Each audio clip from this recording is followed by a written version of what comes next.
Hey everyone, welcome back. I just wanted to cover this topic. I get a lot of questions on how to be properly prepared, and it always surprises me how few people have medical training. So I'm not talking about being a paramedic or a nurse or even an EMT. I'm talking about just basic medical training. So today, that's what I want to cover. I want to talk about what general medical training pretty much everyone should have to be prepared. So a lot of times people, they seem to ask, what do I buy? I want to be prepared. Point me in the right direction. Point me to the Amazon link, to the store. What do I buy? And I always like to slow people down and say, you want to get training first because training is always better. It doesn't cost anything to carry. It doesn't add anything to your kits, doesn't add anything to your garage. For storage, it's all in your head and you're able to use it whenever because, again, you're always going to have that knowledge with you.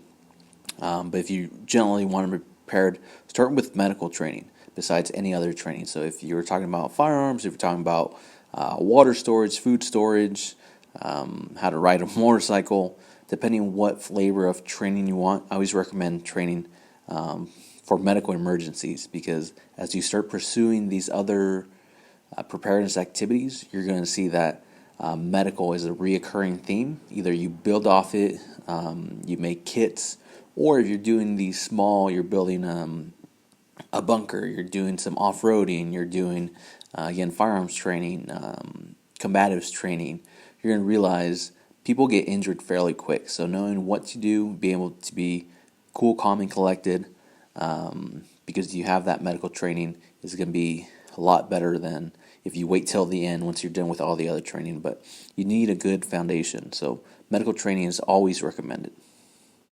No matter what type of work you do, whether you're a mechanic, you're a police officer, security officer, you're a baker, real estate agent, medical training helps you out for everyday emergencies. So whether you don't want to use it because you don't want to be a liability or get sued or things like that, it's always good for your family members. So your wife, your husband, you're cooking and you slice a finger, knowing what to do if someone's choking. All these things are valuable no matter what field you're in. And again, having some basic knowledge is going to help you stay calm during these emergencies. But again, medical is key. So I'm going to start extremely basic with some training. All these classes here, all of them can be done in 1 week. Each one are a couple of hours, so it's not a huge time commitment, such as getting your EMT license or going to nursing school, becoming a doctor, and the price is not too much. So it's going to be a couple $100. Again, compare that to a tuition, compare that to some Uncle Bob's Ninja Medical Training School. It's going to cost you a couple thousand. This is going to be a couple hundred, and it's going to be a couple certifications to give you a good foundation as you continue in your preparedness activities, even if you do continue to seek more medical or specific medical type training. First one is being CPR and AED trained. So this is the most basic one. I think everyone should have this.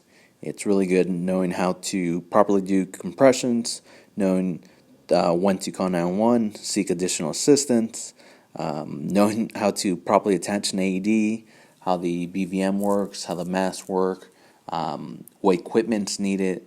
But again, proper compressions is going to get you a long way. And it's surprising to me that a lot of professionals in different fields aren't required to have their CPR and AED certifications.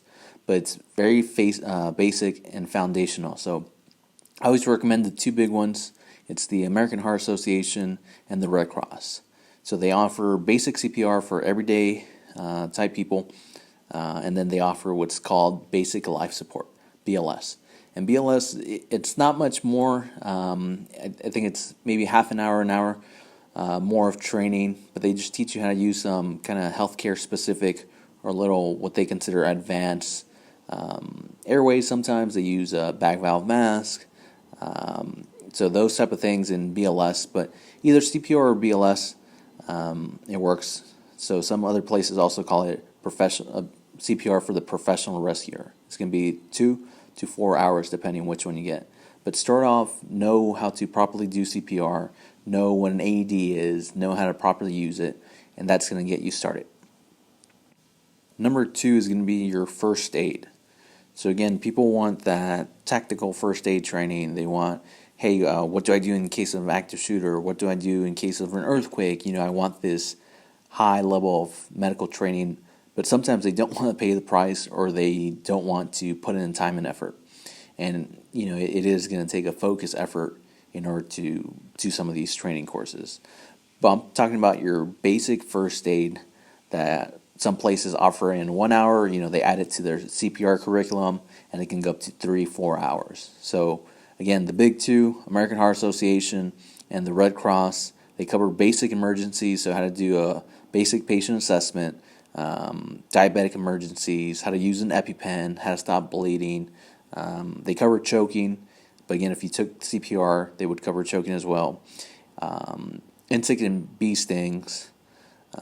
So fairly basic, but I've taken the curriculum a couple times, and again, I am a first aid and CPR instructor. And it's a fairly good course to, again, build that foundation if you progress to other training, but it's going to take out all the other noise of, hey, you're in a disaster now. Start thinking like that. Hey, you're in an active shooter situation, hostile event situation. You're in the back of a rig. Take all that out, and again, you're in a fairly basic, controlled environment, and you're just learning the first aid. So a great course. Again, it's going to be 1 to 3 hours. Get first aid certified, and continue on with your medical training. Okay, so for the last one, it's going to be stop the bleed. This is going to be how to use tourniquets, how to stop life-threatening bleeding. When people are hemorrhaging, it's a little bit more hands-on, a little bit more aggressive actions to be able to help someone. So they're going to teach you how to pack a wound, alternatives if there's no equipment, using a clean t-shirt or what you have. Some places kind of combine it with, again, some active shooter or hostile event scenarios. It can range from 1 to 3 hours. I've seen some people, they make it a 6-hour course, but traditionally it's going to be 1 and 2 hours. So stop the bleed. I think that one covers what first aid with your American Heart or Red Cross first aid does not cover.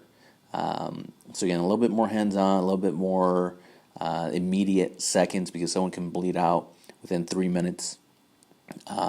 For first aid, it's going to be more of your paper cuts, more of the smaller things that might be an inconvenience or an issue, but definitely someone's not going to bleed out. So stop the bleed kind of fills in that gap. So again, the 3 are going to be get CPR and AED certified. You're going to get first aid certified. And lastly, you're going to kind of fill in the gaps with stop the bleed. So again, get the basics, take care of that, and then you can include disaster preparedness. You can include some tactics. You can include wilderness. You can include other things. But again, build this foundation of just basic medical training. And again, you're going to be using it in your everyday. I was doing all sorts of stuff that I get injured, so I'm always providing first aid to myself and my friends. And, it's been helpful. Thank you, everyone. Just subscribe for more videos like this one. And then I do hope to make another video on advanced training on how to be prepared for emergencies, how to better yourself. So again, this was just the basic bare bones video. A lot of people just ask me, where do I start? Again, I always recommend medical training, basic medical training. You're going to use it every single day. It's not going to be stored in your closet because you're never going to use it. You're going to use it every single day. So get trained and stay safe.